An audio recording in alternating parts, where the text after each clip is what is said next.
Now, I got to start with Tesla. Famously does not use Lidar. Elon Musk does not like it very much. Its vehicles are out there on the road right now with its own full self-driving FSD feature. Does that hurt the case for Lidar as the standard for autonomous vehicles? No, absolutely not. And thank you for asking me this. So actually, the Tesla cars are not full autonomous, meaning that the driver is still asked to engage if anything goes wrong and look on the road and hold the wheel. In order to really get to that confidence, you need to add another type of sensor that can give redundancy to the camera. As you know, cameras becomes blurred by a drop of water and could be blinded by the sun.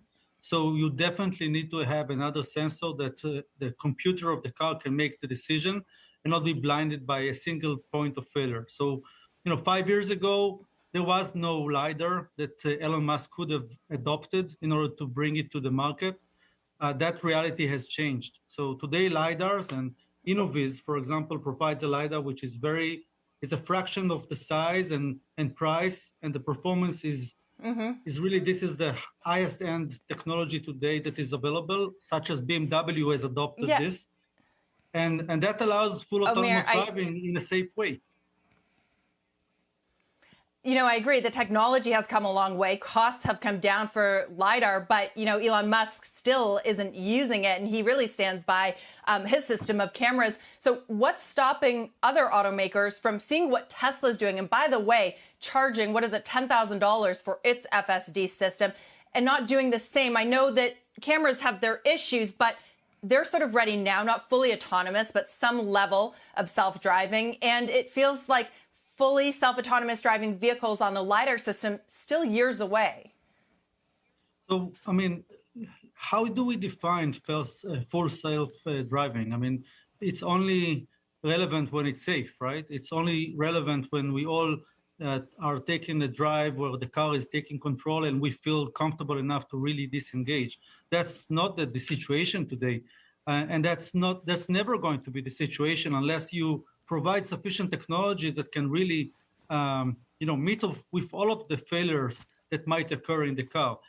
As you said, cameras fail, and do we want to be in a situation where the computer of the car doesn't know how to make a decision because the camera is blinded?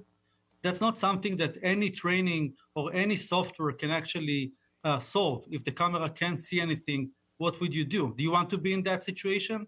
So, yes, LiDARs were not available up until now.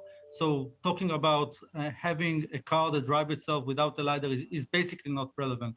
And I have 100% confidence that at some point, Tesla would have to incorporate a LiDAR in order to reach to the next level. There are already car makers who are doing so. So if you really want to reach level 3 or higher, you need to have a LiDAR. I wonder, what your thoughts are on the way in which infrastructure spending by the government is being framed right now. A lot of it incorporates EVs and to some degree changes in mobility. Is it your sense that what's been proposed is going to be what's needed to sort of push this over the hill to get the costs down enough to where profit-seeking enterprises and corporates can come in and make a business out of it? Well, the infrastructure are not, they are not the enablers that will launch autonomous driving. In order for a car to be fully autonomous, it has to have autonomy, which means that it cannot rely on anything on the infrastructure. Maybe 40 years from today, the roads would look very different than how they look today, meaning that there would be more technology on the infrastructure that will help the cars to offload some of their sensing capabilities to the infrastructure, but that's really a long time from today. Today, every car on the road would need to have their own decision and understanding of the scene, which means that they will have to use sufficient sensors that will give them enough confidence to make decisions, which means that still you will have to have a LiDAR at least for the next 50 years. And I think that LiDARs, as they adopt and actually become cheaper and better, it will take a much more primary position in the perception of the car. Shepard Smith here. Thanks for watching CNBC on YouTube.